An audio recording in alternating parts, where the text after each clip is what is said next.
우리 하나님 말씀 오늘 출애굽기 38장이 되겠습니다. 8월 5일이네요. 자, 우리 이제 다음 주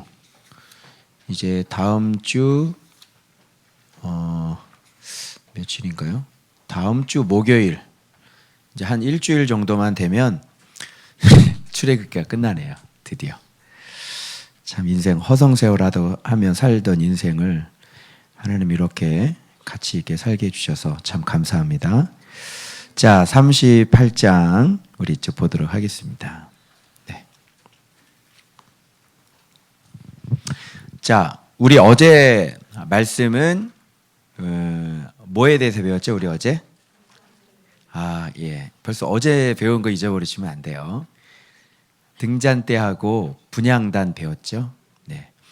그래서 그것이 온통 다 예수 그리스도의 일하심으로 말미암아 만들어진 교회들, 그죠? 그래서 각 교회마다 또 사람들마다 이 자라나는 그 모습들이 성장의 그 나이들이 서로 다른 모습도 우리가 확인을 했고, 그리고 중요한 게 거기에서 반드시 예수 그리스도가 터가 되고 예수 그리스도가 머리가 되셔서 모든 것을 다 예수 그리스도가 하셔야만 그게 온전한 교회가 만들어지고 성도들도 온전하게 만들어질 수 있는 것을 여러분이 거기서는 꼭 기억을 하셔야 돼요.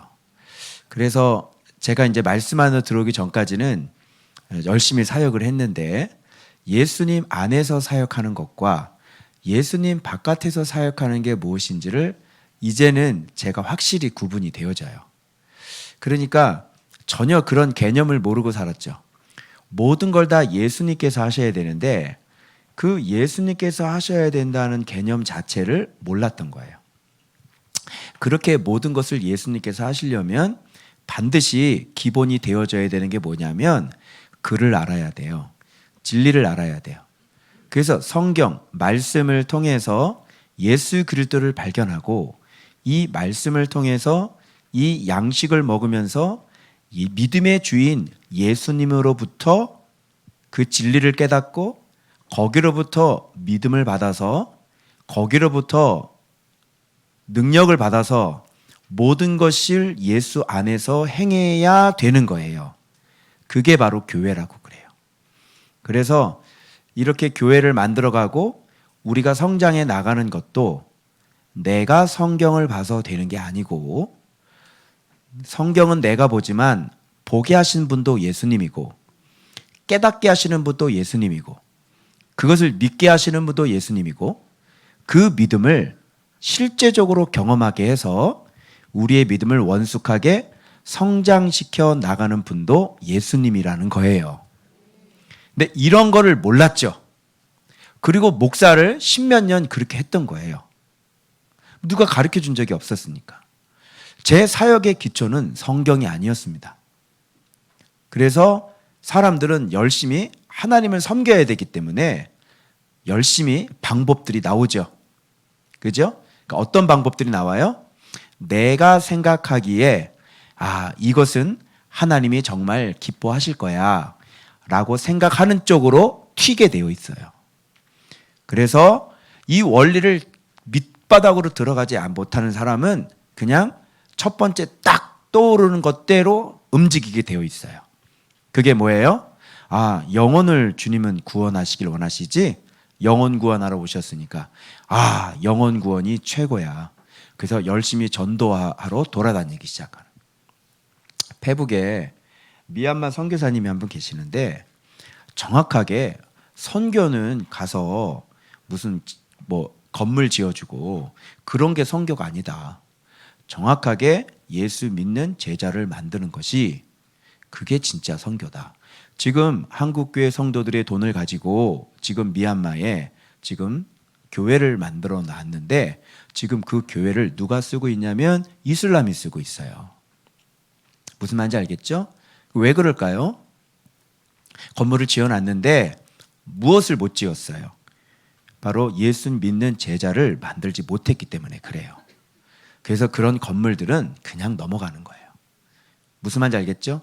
그래서 저희가 네팔 선교하다가 저희가 이제 그런 거 안 해요. 차라리 네팔 지도자가 있으면 그분에게 예수님을 가르쳐줘서 차라리 갈 때마다 목회자들을 앉혀놓고 파워하우스 하는 게 더 나아요. 무슨 뜻인지 알겠어요? 그래서 그분이 너무너무 정답을 얘기하시는 거예요. 근데 한 가지는 또 모르고 계시더라고요. 그래서 또 제가 거기다가 저도 이것을 너무 맞는 말씀 하셨네요. 저도 이것을 그런데 한 가지 빠진 게 있어요. 저도 이거 몰라서 정말 통곡을 했습니다. 중요한 건 내가 제자가 아니라는 것이죠. 그분도 거기까지는 잘 깨달으셨는데 참 그 정도 깨닫는 분도 없으시죠. 참 너무 귀하시죠. 근데 본인 자신이 제자가 아니라는 건 몰라요. 이게 또 문제인 거죠. 무슨 말씀인지 아시겠죠? 우리는 이렇게 가요. 그래서 여러분 모든 교회는 뭐냐?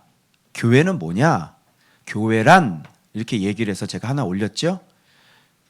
터가 예수 그리스도여야 돼요. 교회는 잘 들으세요. 터가 예수 그리스도여야 돼요. 그리고 모퉁이 돌이 정확히 예수 그리스도로 정확하게 놓여져야 돼요. 그러니까 모퉁이 돌이 조금만 삐뚤어져도 안 돼요. 교회를 세울 수 없어요. 이상한 교회 만들어져요. 점점점 시간이 흘러가면 흘러갈수록 교회는 변질될 거예요. 그리고 재료도 다 예수 그리스도셔야지 돼요.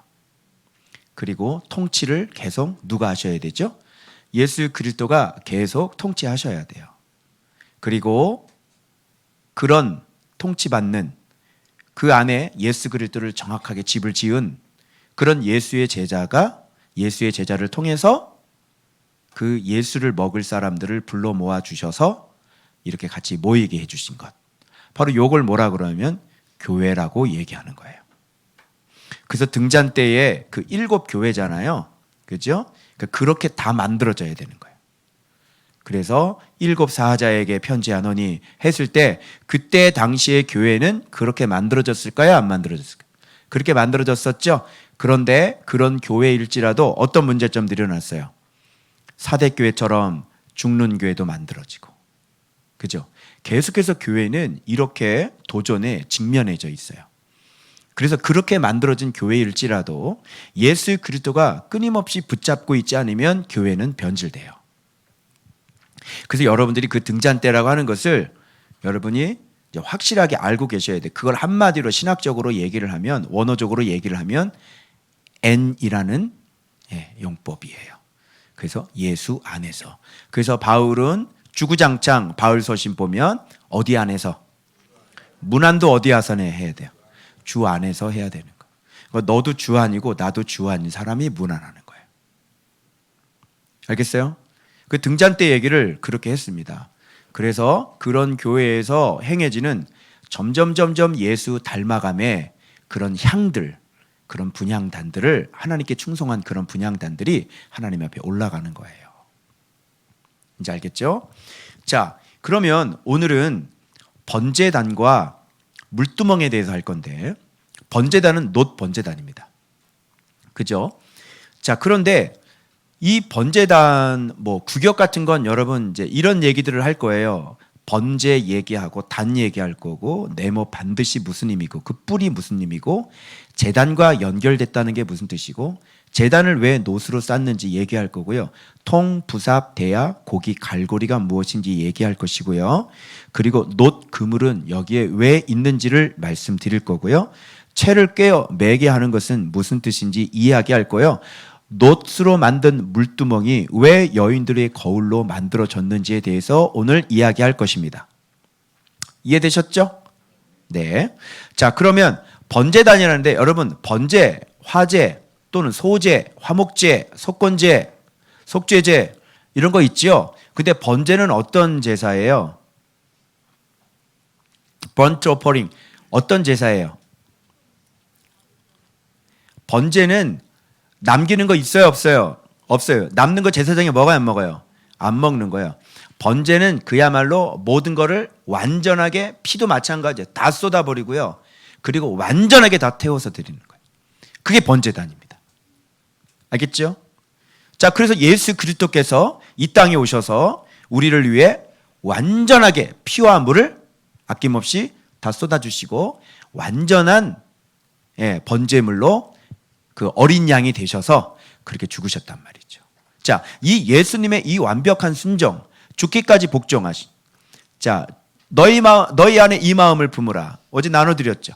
곧 그리스도 예수의 마음이니 그는 근본 하나님의 본체시나 하나님과 동등됨을 취할 것을 여기지 아니하시고 종의 형체를 가져 사람의 모양으로 나타나셨으니 십자가에 죽으심이라. 그러니까 자기를 낮추시고 비우시고 죽기까지 복종하셨으니 곧 십자가에 죽으심이라. 자, 어때요? 어때요? 하나님의 본체죠. 본체. 그런데 십자가 여기 번제단이란 말이에요. 이런 걸 뭐라 그러냐면 완전하다, 온전하다, 이걸 번제라고 얘기하는 거예요. 번제가 이런 의미예요. 바로 하나님이신 그분께서 이 땅에 내려오셔서 아버지 말에 철저히 복종하시고 사람의 몸을 가졌어요, 안 가졌어요? 사람의 몸을 가졌죠. 우리와 여러분 똑같은 육신을 갖고 계신 분이셨어요. 그러면서 하나님이셨어요. 그래서 하나님이니까 순종했지가 아니에요. 우리와 똑같은 육신을 갖고 계신 분이에요. 그러나 그분은 말씀이시기 때문에 말씀으로 육신을 완전히 이기신 분이시죠. 자, 이게 번제예요. 그러면 여러분, 제가 보세요. 그러면 성막에서 예수님은 어디에 계시다가 어디로 오신 거예요? 응? 이걸 꿈에도 생각을 못 할걸요? 그러니까 지성소로 들어가서 막 지성소가 열리고 막 이런 것만 생각하지, 그렇게 배웠죠? 기독교 신앙은 지성소가 열리면 되는 게 아니라 그 지성소 신앙을 가져야 되고 그리고 거기에서 머물러 있으면 안 되고 다시 방향이 어디로 가야 돼요? 번제단으로 가야 돼요. 그래서 예수님은 지성소셨는데, 그죠? 이 땅에 내려오셔서 어디에서 번제단으로 가시고 번제단에서 다시 어디로 가신 거예요? 다시 지성소로 가신 거죠. 이걸 뭐라 그러냐면 예수의 삶이라고 얘기합니다. 그래서 우리도 주님을 닮아가기 위해서 첫 번째 번제단에서 죽어야 될 이 사망과 저주를 예수 그리스도께서 대신 담당해 주심으로 말미암아 우리가 거기에서 패스오버가 됐단 말이에요. 그렇죠? 그런데 우리가 그분의 진리의 양식을 먹음으로 말미암아 거기서 패스오버가 돼서 우리가 산 사람이 됐는데, 계속 성소로 가고 계속 지성소로 가는 신앙이 열리는 거잖아요. 그죠? 그래서 실제로 그 길을 예수께서 열어 놓으셨으니 너희들이 예수로 말미암은 그 재앙을 넘어서 생명을 얻었으니 이제 그 길을 열어 놓으셨으니 너희가 방향이 어디로 향해야 되냐면 성소를 지나 지성소를 향해서 진짜 지성소의 신앙이 되어져야 되는 거예요. 그죠? 그러니까 지성소로 가는 이 신앙의 길을 열어놓으셨는데 이 자기가 정말 지성소 신앙이다, 내가 하나님 아버지를 아빠라고 부를 수 있는 것과 내가 지성소 신앙이다 얘기하는 건 다른 의미예요. 내가 갓난아기로 태어나서 신령한 젖을 먹으라 그러죠. 그리고 나중에 단단한 음식을 먹어둘 수 있잖아요. 그런데 네가 태어나자마자 단단한 음식을 먹을 수 있다는 것은 거짓말이에요. 내가 하나님의 자녀로 태어났지만 반드시 어떻게 해야 되냐면 자라남이 있어야 되는 거죠. 성숙함이 있어야 되는 거죠. 그래서 어제 말씀드린 것처럼 자녀, 청년, 아비의 신앙으로 우리가 점점점 가서 이제는 어린아이 보고 가서 수술 집도하라고 얘기하지 않으시죠?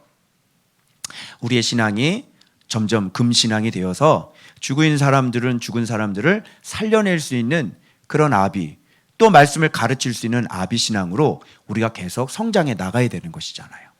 그런데 지성소 열려서 벌써 우리는 다 끝나버렸다고 배웠잖아요. 지성소가 열렸어. 우리 하나님 만날 수 있어. 하나님 우리 아버지야. 그래서 맨날 아빠. 아빠는 언제 불렀어? 5살, 7살. 아빠. 좀 커도 아빠라 그래? 뭐라 그래? 아버지 그러던데? 아버지. 그래서 우리의 신앙이 그렇게 자라나야 되는 거예요. 그런데 제가 오늘 본문에서 깨닫는 게 뭐냐면 이거 봐라. 지성소 신앙으로 가는 게 최고의 목표였고 지성소 신앙이 되는 것이 정말 우리에게 참 소중하고 중요하고 그죠? 성령께서 항시 임재하시고 참 너무 굉장하다 했는데 여기서 저는 끝나는 줄 알았거든요.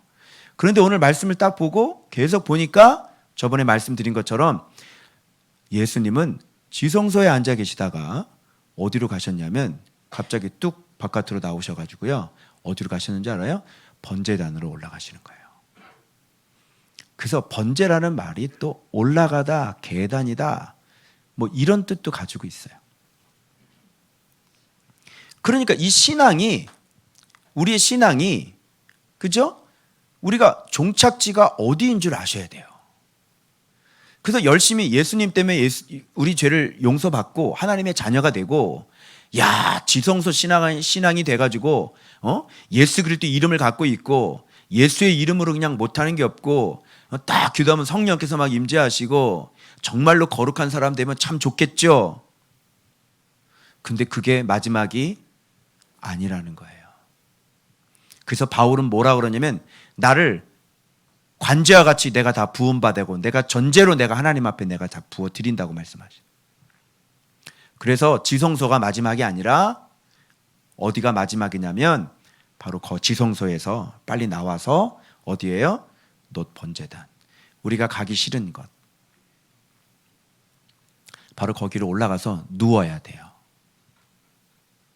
그게 신앙의 마지막 종착지예요. 그런데 오늘 이 말씀을 가만히 보면서 잠깐만 저는 지금도 억울해서 울고 그죠? 여러분 마음의 상처 때문에 울고 그지? 우리 울잖아. 그것 때문에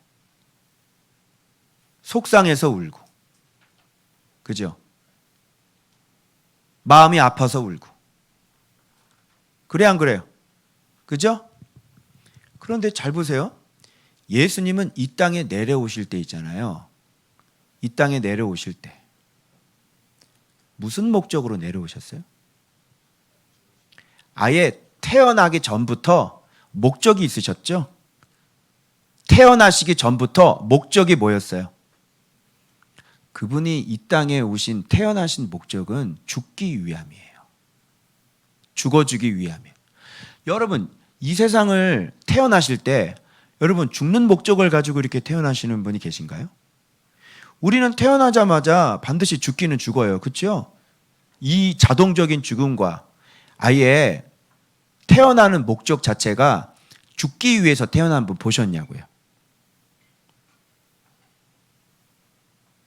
부처는 태어날 때 도 닦기 위해서 태어났나요? 어떻게 하다가 돌을 닦았지? 그죠? 어떻게 하다가 집을 가출했잖아요. 그런데 예수님은 태어나기 전부터 목적이 뭐였어요? 자기 몸을 산 제물로 하나님 앞에 드리기 위해. 왜? 누구 살리려고? 그러니까 봐봐요. 인간들의 모습을 한번 봐봐요. 여러분, 이 인생의 고난을 아시는 분들은 아마 아실 거예요. 인생이 뭔지 아실 거예요. 진리를 만나지 못해서, 길을 알지 못해서, 어떻게 살아야 되는지 그 빛을 몰라서, 얼마나 사람이 힘들고 어렵고 그 괴로움 속에서 살아가는 사람들의 인생을 한번 보십시오. 얼마나 가슴이 아프고 얼마나 비참하고. 이 진리를 알았더라면 우리가 그렇게 살지 않았을 텐데, 이 진리를 모름으로 말미암아 자기가 진리를 모르는지도 모르고 인생을 살아가는 사람들의 삶의 모습을 보면 너무너무나 불쌍한 거예요. 너무너무나 처참하고. 그리고 말도 못하는 그 아픔과 상처 가운데 그냥 거기에서 사는 거예요. 그리고 일평생 이 죄악 많은 세상 열심히 죄 짓다가 어디로 결국은 가요? 종착지가 이 땅에서 고생하고. 그러니까 사람들 이렇게 보면은 인생의 아픔과 고통이 거의 상상을 초월한다니까. 여러분, 사람으로서 정말 비참한 인생을 여러분이 아세요? 우리 가까이에 있는 우리 지체들을 한번 보시죠. 여기 오신 지체들의 모습을 한번 보십시오. 그 인생들이 얼마나 비참하게 그렇게 살았어요. 얼마나 마음 아프게 그렇게 살아요. 그냥 일평생토록 그 마음의 상처를 안고, 그죠? 밤에 잠 못 자서 수면제 먹고 살아가는 인생들이에요. 여러분, 그 고통을 알아요? 그 눈물을 알아요? 그 마음의 상처들을 알아요? 상처를 또 받고 상처를 주고, 내가 준 상처 때문에 누군가는 일평생을 그 장애인으로 삶을 살아야 된다. 일평생을 눈물을 흘리면서 내가 줬던 그 범죄 때문에, 상처 때문에 그 사람은 그렇게 살아야 되는 거예요. 여러분이 누군가에게 그런 상처를 받아서 일평생을 그렇게 살아요. 또는 누군가에게 상처를 줘서 그런 인생을 살게 만들었어요. 피해자이면서 여러분들이 가해자이죠. 그런 인생을 우리가 살아요, 여러분. 여러분, 인생을 한번 보십시오. 이걸 알아요? 이 아픔을 알아요? 그러면 하나님께서 한번 보세요. 하나님은 이 세상을 보면서 죄로 말미암아 죽어있는 이 자기의 백성들을 보시면서 하나님의 마음이 어땠을까요? 하나님 마음이 어땠을 것 같아요? 그 하나님의 마음이 불타오르는 거예요. 왜? 어떻게 할 수가 없으니까. 사람들이 이 사망에서, 이 고난 가운데, 이 괴로움 속에서, 이 처철한 말도 못하는 이 마음의 상처 속에서 어떻게 다시 살아날 수 있는 방법이 없는 거예요.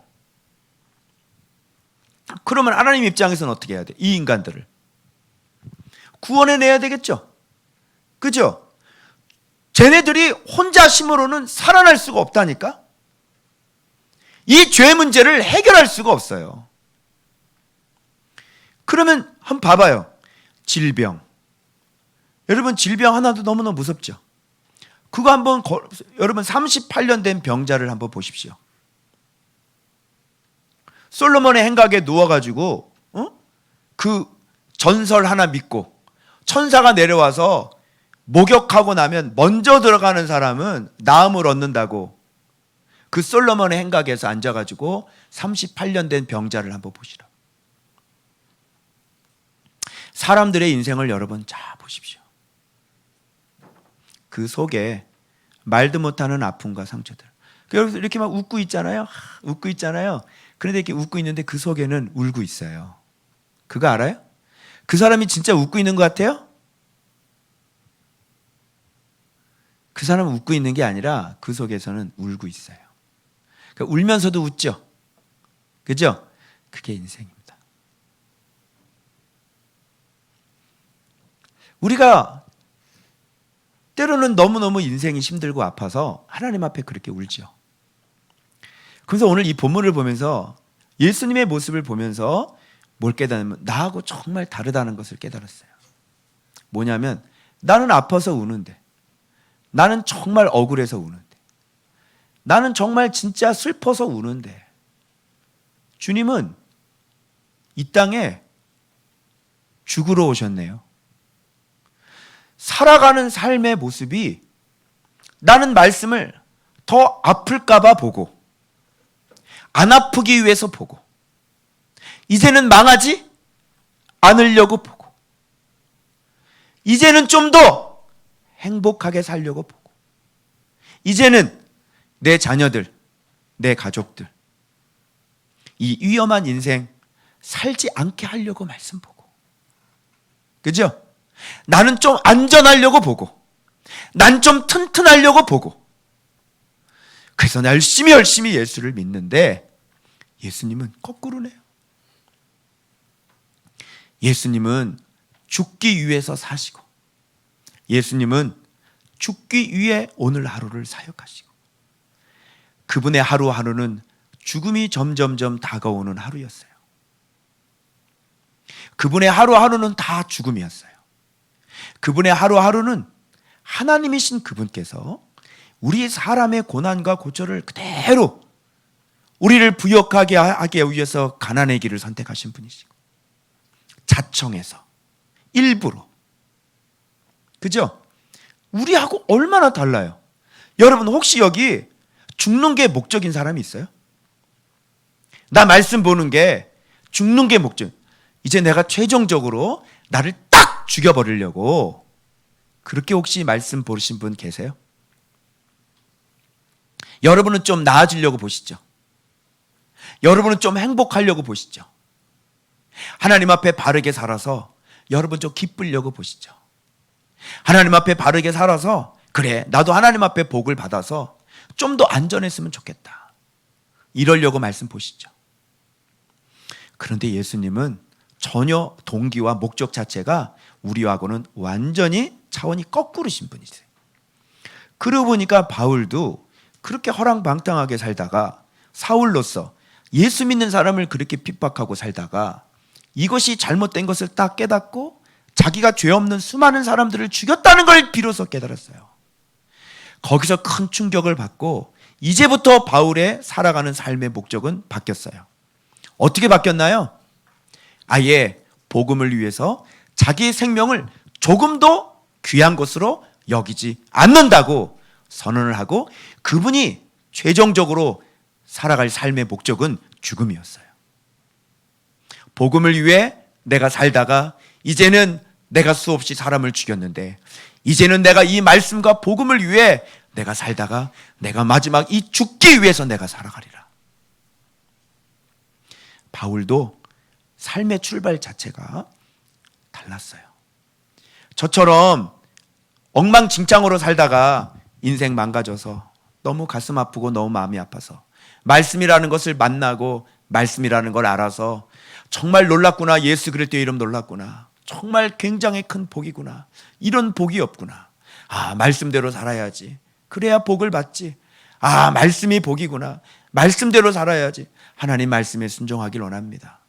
어떻게 하다 보니까 점점 복 받기 위해서 말씀 보고 회복되기 위해서 말씀 받다가 말씀 자체라는 것이 복인 것을 깨닫고 그냥 말씀에 순종하는 것, 주님 사랑하는 게 이게 나의 목표가 됐는데, 거기서 끝나는 게 아니라 예수님은 아예 죽기 위해서 인생을 사셨더라고요. 이제 말씀이 복이라는 걸 깨달았으면 이제 삶의 목표와 삶의 동기와 삶의 목적은 바뀌어져야 될 것 같아요. 그게 뭐냐면 번제단에 들어눕는 겁니다. 번제단으로 올라가는 겁니다. 그래서 삶의 목적이 바뀌어져야 돼요. 바로 죽기 위해 사는 거죠. 그러면 여러분, 죽기 위해 사는 사람은 억울해요, 억울하지 않아요? 억울하지 않아요. 내가 죽어서, 왜? 백성들을 생각해봐. 예수님이 안 죽으면 이 백성들을 어떻게 살아나? 이 백성들이 길을 어떻게 찾아? 예수님이 내려오시지 않으면 이 백성들이 생명을 어떻게 찾아? 할 수 있어요? 할 수 있는 방법이 없어요. 그래서 살릴 수 있는 방법은 딱 하나밖에 없어요. 그게 뭔지 알아요? 예수님이 죽어주는 거예요. 예수님이 죽으면요, 다 살아요. 예수님이 죽어야 모든 사람들이 살아요. 예수님이 죽어야 그 불쌍한 인생 살아요. 예수님이 죽어야 그 뻔뻔한 인간 살아요. 예수님이 죽어야 자기가 어떤 짓을 했는지도 모르는, 그러면서 웃으면서 살고 있는 그 인간이 살아요. 예수님이 죽어야 예수님께 돌멩이 던졌던 그놈들이 살아요. 예수님이 죽어야 밑에서 예수님 십자가에 달려있는 모습 보면서 낄낄낄대고 웃었던 바로 그놈들이 살아요. 예수님이 죽지 않으면 그 사람들을 살릴 수 없어요. 그래서 예수님은 그런 살인을 도리어 받아서 뭘로 돌려줘요? 생명으로 돌려주신 거예요. 방법이 없잖아요. 바로 이게 죽음의 동기요, 죽음의 목적인 거예요. 그래서 죽을 때도요, 동기와 목적이 똑발라야 되고요, 자세도 네모 반듯한 번제단이 만들어져야 돼요. 죽을 때도 잘 죽어야 돼요. 죽을 때도 하나님 안에서 죽어야 돼요. 죽을 때도 진리 안에서 죽어야 돼요. 내가 왜 죽어야 되는지, 왜 참아야 되는지, 목적이 뭔지, 네가 죽는 목적이 뭔지, 정말 사랑 때문인지, 정말 저 사람을 살리기 위함인지, 아니면 네가 억지로 참고 있는지, 그거는 똑바른 네모 반듯한 번제단이 아니에요. 죽음도 예수 안에서 똑바로 죽어야 돼요. 그래서 예수님의 모습을 깨달으면 이렇게 삶의 동기와 목적이 이제 살기 위해 사는 사람이 아니라, 이제는 예수님을 만난 사람들은 이제 삶을 죽기 위해 삶을 살게 되는 것이에요. 여러분의 삶의 목적은 뭡니까? 살기 위함이시죠. 여러분의 말씀 묵상의 목적은 무엇입니까? 행복해지기 위해서시죠. 여러분이 좋은 교회를 다니는 목적이 뭐예요? 회복이 목적이죠. 좋습니다. 뭐라 그러지 않으셨어요? 저한테도. 주님이 그것을 다 가르쳐 주셨어요. 예, 동보가 말씀 묵상하면 얼마나 큰 복인 줄 아니? 거봐, 말씀 묵상하니까 좋은 일 많이 일어나지? 그래, 빨리 말씀에 대해서 알아라. 좀 크니까, 야, 너 복이 그렇게 좋냐? 너 돈이 그렇게 좋아? 너 이 세상이 그렇게 좋아? 내 종 바울은 그것을 배설물로 여겼다는데, 너 왜 그걸 배설물로 여길 수 있는지 그거 아니? 아니요, 전 도무지 이해가 안 돼요. 저는 이 세상의 것들이 여전히 좋거든요. 그래? 그럼 조금만 기다려봐. 내가 또 가르쳐 줄 거야. 그리고 좀 더 말씀을 묵상했더니 그리스도를 아는 지식이 가장 고상하다는 걸 가르쳐 주셨어요. 예수 그리스도의 그 진리가 얼마나 귀한지, 그 말씀이 얼마나 귀하고 아름다운 것인지, 그 양식이, 그 예수 그리스도가 왜 양식인지, 우리에게 왜 축복인지 그것을 알려주셨어요. 내가 추구하고 내가 꿈꾸고 내가 갖고자 원했던 것과 그 예수 그리스도를 비교하니 비교할 수도 없는 그 귀하신 예수 그리스도셨어요. 그리고 조금씩 예수 그리스도가 얼마나 귀한 분인지를 저에게 알려주셨어요. 그리고 오늘 주님께서 제게 말씀하셨어요. 아파서 울고 있는 저에게 주님 말씀하셨어요. 너는 살기 위해서 말씀을 보지만 나는 이 땅에 죽기 위해서 왔다. 네가 남을 위해 죽어야 되는 이유는 바로 나를 닮기 위함이 아닌, 나는 이 땅을 살아감에 있어서 죽기 위해서 난 이 땅을 살아간다. 너는 왜 이 삶을 살아가니? 너의 행복을 위함, 네가 안전하고 네가 튼튼하기 위함이냐. 주님이 제게 그렇게 말씀하시더라. 그렇구나. 나하고 주님이 이렇게 다르구나. 주님의 목적은, 주님의 내려오신 목적은 아예 처음부터 그분은 하나님이셨고 그 하나님이심이 아예 처음부터의 목적이 그 번제단에 드러눕기 위해 그분은 이 땅에 오셨다는 거예요. 나하고 얼마나 다릅니까?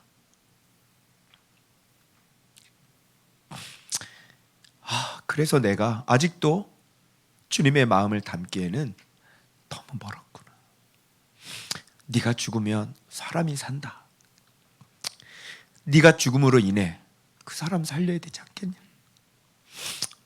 네가 잘 죽어 그 사람이 행복하잖아. 네가 잘 죽으면 그 사람 구원받을 수 있잖아. 그 사람은, 백성들은 스스로 길을 찾을 수 없는 사람이지 않니?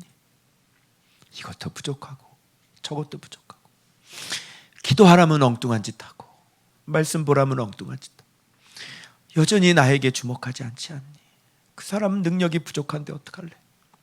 너의 순종을 통해서, 너의 희생을 통해서 많은 사람들이 살아날 수 있다면 네 죽음이 얼마나 가치 있고 네 죽음이 얼마나 귀하겠느냐. 너의 죽음을 통해 그 사람들을, 많은 사람들을 내가 살리기를 원한다. 그래서 네가 걸어갔던 그 길, 주님이 걸어갔던 그 길을 너도 걸었으면 좋겠다. 오늘 그런 깨달음이 내게 있는데, 솔직히 말씀드리면 그렇게 내 마음속에 그것이 정말 그렇군요. 제가 이제 죽기 위해 살겠습니다. 이렇게 제가 아직까지는 제 마음속에 그렇게 불타오르지 않아요. 열정이 그렇게 불타오르지 않습니다. 그러나 정말 주님의 목적대로, 주님의 말씀대로, 주님께서 이 땅에 내려오셨던 것처럼 언젠간 저도 이제는 살기 위해서 말씀을 보는 사람이 아니라 이제는 기꺼이 죽기 위해 그 말씀을 볼 수 있는 날이 올 줄 믿습니다. 주께서 저를 그렇게 성장시킬 수 있도록 여러분 기도해 주시길 부탁드립니다. 자, 이렇게 죽음도 네모 반듯하게 죽어야 되는 것이고요. 그리고 그 뿔을 만드는데 이것은 반드시 제단과 연결되는 것입니다. 여러분, 번제라는 것이 있고 그 번제 단이라는 것이 있어야 죽을 수 있습니다. 너 어디서 죽을래? 그러면 답할 수 있으셔야 됩니다. 네가 죽는 곳이 어디니? 답할 수 있으셔야 돼요. 네가 죽는 곳은 어디니? 예수께서 죽는 곳은 바로 번제단이셨어요. 예수께서 죽으신 곳은 바로 하나님 앞에 범죄해서 수많은 사람들이 죄에 결박되어 있는, 도저히 그 그물을 빠져나올 수 없는 그 세상, 사단이 꽉 잡고 있는 그 세상, 하나님의 진노로 말미암아 반드시 공의를 만족시키셔야 되기 때문에 그 공의가 실행되어져 반드시 심판받고 저주받고 채찍맞고 매맞아야 되는 바로 그 현장, 바로 그것이 주님께서 죽어야 될 단이셨어요. 여러분, 여러분에게는 죽어야 될 단이 있습니까? 여러분은 어디서 죽으셔야 할 것입니까? 여러분이 죽어야 될 곳이 어디 있습니까? 그래서 여러분, 내가 재물이 되기 위해서는 단이 있어야 돼요. 그래서 많은 사람들이 엉뚱한 곳에 가서 죽을 수 있습니다. 그러나 반드시 하나님께서 말씀하신 하나님의 공의가 거룩하게 집행되어지는 바로 그곳에서 우리가 죽어야지 된다는 사실이에요. 그래서 여러분, 이 세상은 정확하게 하나님의 공의가 정확하게 실행되어져서 하나님의 심판과 하나님의 저주를 받아야 될 것이죠. 그래서 예수님은 바로 이 놋과 같은 이 세상에, 그래서 이 번제단은 반드시 놋으로 쌉니다. 놋은 하나님의 심판이고 하나님의 저주일 수 있지만 정확히 얘기하면 하나님의 공의가 실현되는 것이죠. 그래서 이 놋 번제단도 거룩한 번제단이에요. 여러분, 저주가 들어가고 심판이 들어가고 재앙이 들어가고 벌이 들어가는 것은 하나님의 공의 때문이에요.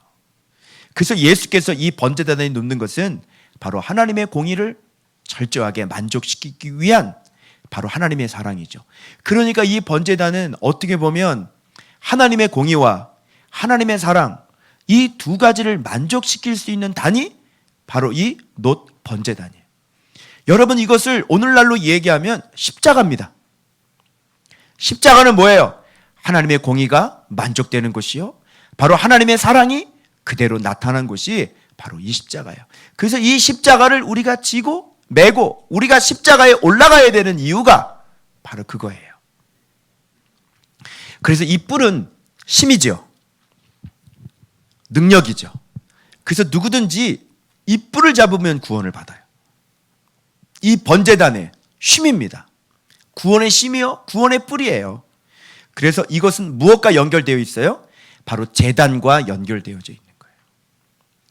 하나님의 공의가 충족되어질 때 구원은 능력이 되는 거예요. 그래서 예수님은 이 하나님의 공의의 제단 앞에 예수님은 죽었던 거죠. 그래서 여러분, 우리를 사랑하시지만 하나님은 반드시 그 벌은 면하지 않으셨다는 게 바로 그런 거예요. 그래서 여러분들이 그 인생의 고난 가운데 들어가셨던 것은 바로 우리들의 죄 때문인 거죠. 그러나 우리의 죄 때문이지만 하나님은 사랑을 잊지 않으셔서 바로 이 십자가에서 자기 아들을 아낌없이 주셨던 것이에요.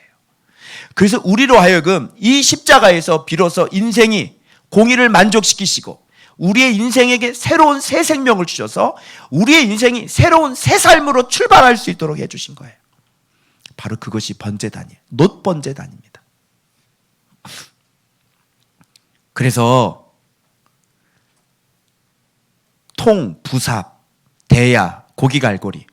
통이라고 하는 것은 원어적으로 보면 어떤 가시라는 뜻이 있어요. 그분의 인생길 자체가 이 고난의 길이었고, 이 부삽, 다 태워진 그 죄를 거두는 것이잖아요. 예수님의 시체가 걷어지셨죠. 대야는 뭡니까? 피를 받는 곳입니다. 고기 갈고리가 뭐예요? 예수님께서 십자가에 못 박히시고 채찍 맞으시고, 이것은 뭐냐면 바로 예수 그리스도의 당하신 죽음의 현장, 그 십자가의 고난을 상징하고 있는 것이에요. 불을 옮기는 그릇은 그래서 이게 화로 같은 역할을 하는 것이죠. 그래서 이게 잘라낸 심지를 담는 접시 또는 화로, 이 모든 것들이 종합적으로 예수 그리스도께서 십자가에서 죽으시고 부활하신 그 모습을 지금 상징적으로 지금 보여주고 있는 모습이에요. 어떻게 보면 우리 인생의 고난, 어떻게 보면 우리 인생들의 상처, 우리가 겪어야 될 함정들, 우리가 당해내야 할 우리 죽음의 자리들, 저주들, 그죠? 지옥 불쏘시개감이 되어서 땔감이 되어져야 될 우리들의 모습, 그 모습을 주님께서 대신 짊어지신 모습을 여기서 볼 수가 있는 거예요. 그래서 어떤 슬픔도, 어떤 아픔도, 어떤 상처도 주님은 우리를 치료해 주실 수 있고 우리를 안아 주실 수 있고, 내 마음의 아픔과 그 고통과 괴로움도 주님은 충분히 이해를 하셔서 나를 보호하시고 나를 감싸주셔서 나를 예수 그리스도의 그 고귀한 인격으로 얼마든지 다시 세워주실 수 있는 분이시라는 거 하는 사실입니다. 그래서 예수를 닮아가다 보면 여러분들이 그 아픔과 상처 속에서 아름답게 그것이 깎여지고 다듬어지고 또 다듬어져서 어느 순간 숭숭 비었던 그 곳이 메꿔지더니 움푹 파여졌던 그 옹이가 어느 순간인가 바로 진리로 채워지더니 어느 순간인가 그 상처가 반짝반짝 빛을 내는 그런 별이 될 수 있게 하시는 거예요. 그래서 여러분의 상처가 오히려 하나님 앞에 별이 되어서 여러분처럼 나처럼 그렇게 힘들고 어려운 사람 찾아가서 말 한마디 건네줄 수 있고, 그 마음의 상처가 얼마나 아픈지, 그 마음이 얼마나 지옥 같은 삶을 살았는지 그것을 내 마음으로 이해해 줄 수 있는 거예요. 그래서 예수 그리스도를 소개해주고 예수 그리스도의 마음으로 다가가서 그 사람의 손을 잡아주고 그 사람을 위로해주고 안아줄 수 있는 그 힘이 바로 거기서 생기는 것이에요. 그래서 주님께서 이 길을 걸어가셨습니다. 그 여기서 보면 놋 그물이 만들어져 있죠. 그래서 그 놋 그물 위에 예수님께서 올라가 있는데, 이 그물은 우리의 죄로 말미암아 빠진 우리의 함정들일 수 있고, 그죠? 사단의 결박일 수 있고, 그죠? 이게 네트, 그물인데 사냥꾼이 무엇을 잡는 그물이냐면 새를 잡거나 또 함정을 파놓고 그 위에다가 그물을 살짝 올리면 거기 빠지면 그물에 탁 걸려버리는 거예요. 이 세상 살면서 우리 죄의 그물, 또 이거는 뭐냐면 악인의 그물, 악인의 함정일 수도 있습니다. 예수님은 어떻게 함정에 걸려 들으셨냐면 대제사장들의 그 예수님을 죽이고자 하는 그 괴계로 말미암아 예수님은 그 그물에 걸려버렸던 거예요. 율법을 가지고 진리를 가지고 걸었으니까 예수님께서 그분이 왕이고 그분이 하나님의 아들인데 나는 하나님의 아들이라는 소리를 어떻게 합니까? 진짜 하나님의 아들인데. 그래서 사단은 진짜 하나님의 말씀을 가지고 그 사람의 함정을 파는 거예요. 네가 진짜 하나님의 아들이냐? 참남하도다. 그래서 빌라도에게 예수님을 넘겨버리는 거잖아요. 다니엘도 마찬가지예요. 하루 3번씩 하나님 앞에 기도하고 예루살렘을 향하여 하나님 앞에 기도하는 건 정확한 솔로몬이 성전 봉헌을 하면서 만들었던 그 규칙이요, 하나님과의 언약의 약속이었어요. 그래서 그것을 하지 않고는 안 되는 사람이었어요. 그러니까 그를 죽이려면 하나님의 말씀을 지키면 죄가 되도록 만들어버리는 거예요. 그게 사단의 전략이에요. 차별금지법도 그거 아닙니까? 동성애는 하나님 앞에 잘못된 죄죠. 동성애 지고는 취향할 수 없습니다. 동성애는 학교에서 가르쳐서는 안 되는 거예요. 그럼에도 불구하고 그것을 지키지 않으면 죄가 된다고 법을 만들어버리면 우리는 거기에 다 걸려 넘어질 수밖에 없는 것이죠. 이렇게 예수님은 악인의 그물에 빠지셨어요. 그럼에도 불구하고 예수님은 그 악인들의 손에 어떻게 하셨습니까? 그대로 죽어주신 거죠. 이게 뭐라고 그랬어요? 이게 진리의 모양이라고 그랬어요. 진리의 모양은 이런 모양을 하고 있어요. 진리는 원수를 축복하는 거예요. 진리는 원수를 사랑하는 거예요. 그게 진리의 모습이에요. 그래서 예수님은 이 그물에 그냥 걸려 들으셔서 바보처럼 죽었고 아무런 힘이 없는 분처럼 그렇게 죽어가셨죠. 자, 예수님은 어떻게 되셨습니까? 망했나요? 망하지 않았어요. 예수님은 그렇게 하셨기 때문에 예수님은 보좌 우편에 앉으실 수 있었던 거예요. 여러분이 부족하지만 그 원수를 향해서 그의 축복을 위해 기도한다면 여러분들도 하나님의 아들이 되실 수 있습니다. 그리고 여러분이 죽는 것 같지만, 억울해 죽을 것 같지만 원수를 축복한다고 진짜 이런 마음으로 하나님, 그 사람도 살고 저도 살길 원합니다. 예수님의 이름으로 우리 모두가 다 살길 원합니다. 그런 기도를 할 수 있을 때 여러분 하나님의 아들이 될 수 있는 것입니다. 하나님, 그 사람도 살길 원하고 저도 살길 원합니다. 예수님은 우리를 죽이려고 오신 분이 아니라 우리를 살리려고 오신 분이시죠. 그러니까 이런 기도가 잘 안 나오실 겁니다. 그러나 점점 예수님의 모습을 알게 되어지고 진리 속에서 예수님의 모습을 깨닫게 되어진다면 여러분들의 입에서 하나님, 정말 억울합니다. 하나님, 죽여주십시오. 이런 기도가 나오더라도 어느 순간 그 기도가 바뀌어서 하나님, 그 사람도 살길 원하고 나도 살길 원합니다. 이런 기도로 여러분 바뀌어지기 시작하는 거예요. 그렇게 될 때 여러분은 살아있음이 바로 증명되시는 것이에요. 그래서 내 존재는 언제 증명되어지냐면 내 살아있음은 바로 내가 예수 그리스도로 말미암아 내 정과 욕심이 이렇게 온전하게 죽을 때, 그때 나는 살아있음이 증명되는 것이에요. 그래서 그리스도인들은 정말 죽을 때 산 거예요. 왜 그러냐면 이게 진리예요. 진리는 죽으면 사는 것이에요. 그래서 예수 그리스도는 이 땅에 오셔서 죽으러 오셨고 죽으셨기 때문에 부활하실 수 있은 거예요. 여러분이 살고자 한다면 죽을 것이에요. 반드시 여러분이 살고자 뭔가 여러분의 만수무강을 위해서 끊임없이 소리를 치신다면 반드시 죽습니다. 주께서 용서하지 않으실 거예요. 반드시 죽지 않으면 그 사람 하나님께서 반드시 죽을 거예요. 그러나 여러분이 오늘도 하나님 앞에 죽는 길을 선택한다면 주께서는 여러분을 높여주실 것입니다. 그리고 살려주실 것입니다. 이게 놀라운 진리의 역설이에요. 그래서 죽고자 하면 살고, 살고자 하면 반드시 그 사람 죽습니다. 그래서 여러분, 우리 모두가 다 살려면 우리 모두가 다 죽는 길을 선택해야 돼요. 그래야 반드시 살아남을 수 있습니다. 그래서 여러분, 예수를 오늘 제가 얘기하는 거예요. 이렇게 예수를 계속 얘기하는 거예요.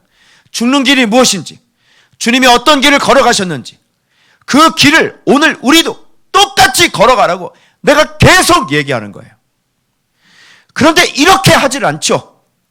이렇게 사는 길을 제시하고 사는 길을 제시하는데도 불구하고 끝까지 살려고 해요.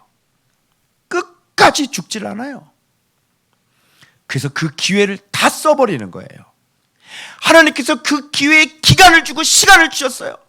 몇 년 동안이다. 이 몇 년 동안 나는 너에게 끊임없이 외칠 것이다. 그런데 몇 년의 기간을 주셨는데 하나님이 죽질 않아요. 그래서 미련한 자는 어떤 사람이에요? 악인이죠. 악인은 이 말을 못 알아들어요. 못 알아들으니 여전히 이 얘기를 듣는데 안 죽어요. 안 죽는 모습으로 계속 살아요. 그런데 수없이 외쳐요. 말씀을 계속 외쳤어요.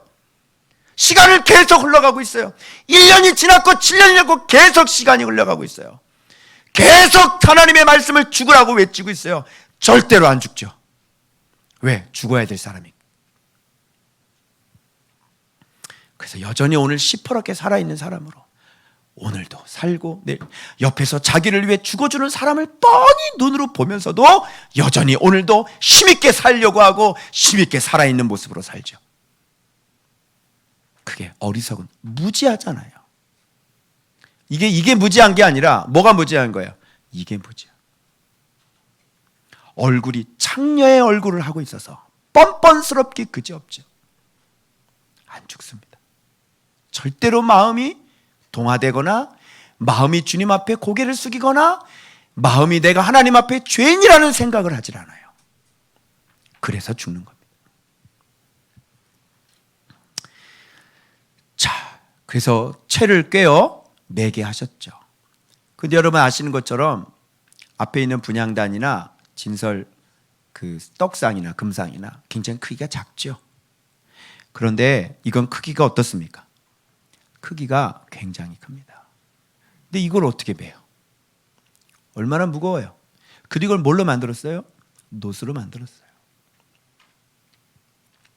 그래서 주께서 이렇게 십자가를 지고 나가셨어요. 그래서 레위기에 보면 민족적인 죄를 위해서 속죄받는 유일한 길이 하나 있는데 염소 하나를 선택해서 거기다가 안수를 하고 광야로 내보내는 거예요. 이 염소는 광야로 가겠죠. 광야에서 어떻게 될까요? 먹을 게 있겠어요? 없겠죠. 그럼 광야에 뭐가 있을까요? 맹수가 있겠죠. 그래서 광야에서 밖에 나가서 죽는 거예요. 그래서 예수께서 십자가를 메고 영분 밖으로 나가서 해골, 그 골고다로 올라가셔서 거기서 죽으셔서 온 민족에 하나님 믿는 모든 사람들의 죄의 속죄 염소가 되신 거예요.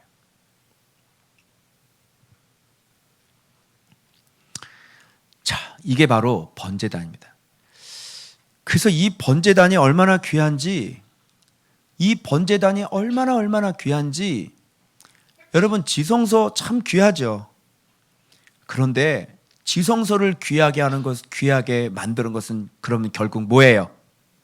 번제단이 지성소를 지성소답게. 그러니까 번제단이 없는 지성소는 어때요? 그건 지성소라고 하지 않고 그거는 마술이라고 얘기합니다. 지성소가 번제단이 없는 지성소는 은사죠. 번제단이 없는 지성소는 은사요. 번제단이 없는 지성소는 마술사요. 번제단이 없는 지성소는 선지자 노릇하는 사람이요. 번제단 없는 지성소는 거짓 선지자인 것이에요. 이 두 개가 잘 맞물려 돌아갈 때 그것은 진짜 하나님의 지성소가 되는 거예요. 그래서 이 번제단이 얼마나 귀한지 그리스도께서 미리 제물이 되셔서 이걸 시로 쫙 만들면 너무너무 좋겠어요. 그리스도께서 미리 제물이 되셔서 사망을 건너게 하신 것이요, 진리이신 그리스도의 인도하심으로 내 정과 욕심이 불태워지는 것이요, 그리스도의 이끄심으로 그리스도를 닮아 내가 다시 와야 할 것이요, 내 죄로 인해 그리스도께서 제물이 되셨듯이 이제는 그리스도와 이웃을 위해 번제단 위에 눕습니다. 바로 이게 바로 번제단이에요. 그래서 진짜와 가짜는 이렇게 자기 자신을 죽이는지, 요만큼이라도 손해를 보려고 하지 않는지, 요만큼이라도 양보를 하는지 안 하는지, 요만큼이라도 지는지 지지 않는지, 요만큼이라도 내 것을 내놓을 수 있는지, 요만큼이라도 나를 희생할 수 있는지, 요만큼이라도 내가 희생해서 사람을 사랑할 수 있는지, 내 마음에 요만큼이라도 사람을 사랑할 수 있는 마음이 있는지, 거기에 따라서 내 신앙이 진짜인지 가짜인지 거기서 결판이 나는 겁니다. 요만큼을 내놓는데 그것이 아깝고 손해보기 싫고 내 것만을 챙기고, 하나를 받으면 하나를 주고, 나를 기쁘게 하면 그 사람을 기쁘게 하고, 나를 힘들게 하면 그 사람을 힘들게 하는 게 아니라 원수까지도 먹이고 입히고, 또 무난하는 사람도, 내가 좋아하는 사람만 무난하는 게 아니라 내가 싫어하는 사람까지도 무난할 수 있는 사람이라면 그 사람은 정말 진짜 신앙인일 것입니다.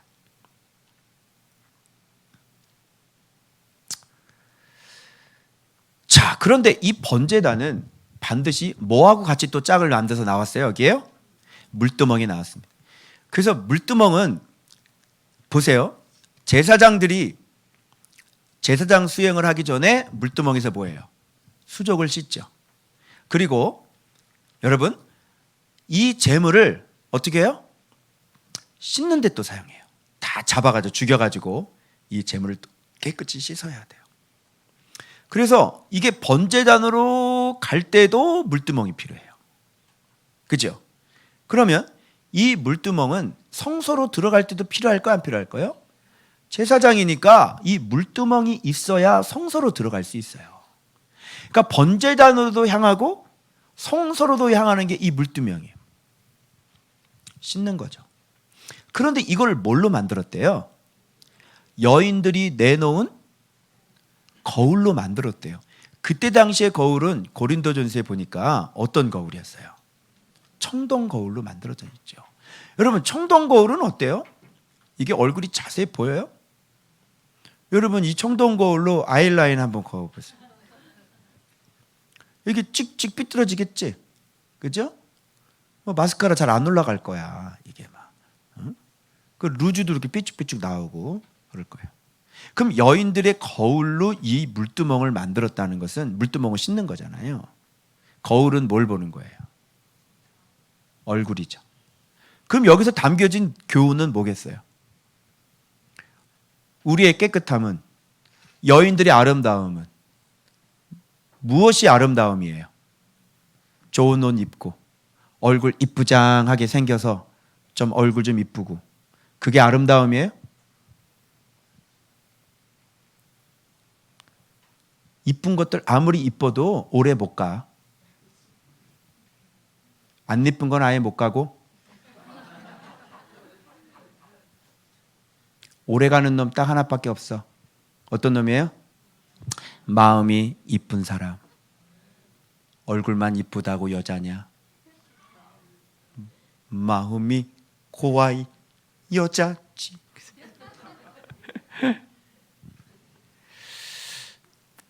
그래서 아름다움, 주님께서 보시는 아름다움은 당신의 외모가 아니에요. 당신의 외모는 남자들의 육이 좋아할 거예요. 그런데 그리스도인들은 얼굴이 이쁜 사람들이 아니에요. 기뻐하시길 바랍니다, 여러분.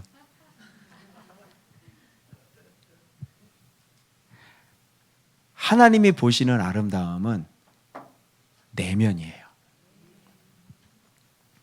사람들은 거들떠 보지도 않고, 사람들은 저 사람에 대해서 손가락질하고 그렇게 할 수도 있어요. 그런데 하나님이 보시는 유일한 아름다움은 외모가 아니에요. 바로 내면이죠. 내면이 죄로 깨끗하게 씻김 받은 사람, 내면이 예수 그리스도를 많이 닮은 사람, 내면이 예수님으로 말미암아 그 진리로 말미암아 아름다운 형상을 회복한 사람, 바로 그런 모습을 보고 주님이 너무너무 아름답게 여기시는 거예요. 그래서 여기에 외모에 자기 열등감 느끼는 분 계시죠? 육적인 사람이에요. 너무 그렇게 시험 들지 마세요. 그리고 외모 치장하려고 얼굴 고치고 막 눈썹 갖다가 막 그리고 뭐 살 빼려고, 그거 하지 말고 마음에 기름덩이나 빼세요. 육신도 하나님의 일이죠. 잘 돌봐야 되죠. 육신을 돌보는 만큼 꼬박꼬박 말씀을 먹고 기도하는지 돌아보세요. 육신을 돌보는 만큼 당신의 아내와 남편을 그렇게 돌보고 사랑하는지를 돌아보세요. 얼굴은 아무리 이뻐도 그 마음이 이쁘지 않는 것은, 그 마음이 깨끗하지 않는 것은 하나님 앞에 더러운 사람이에요.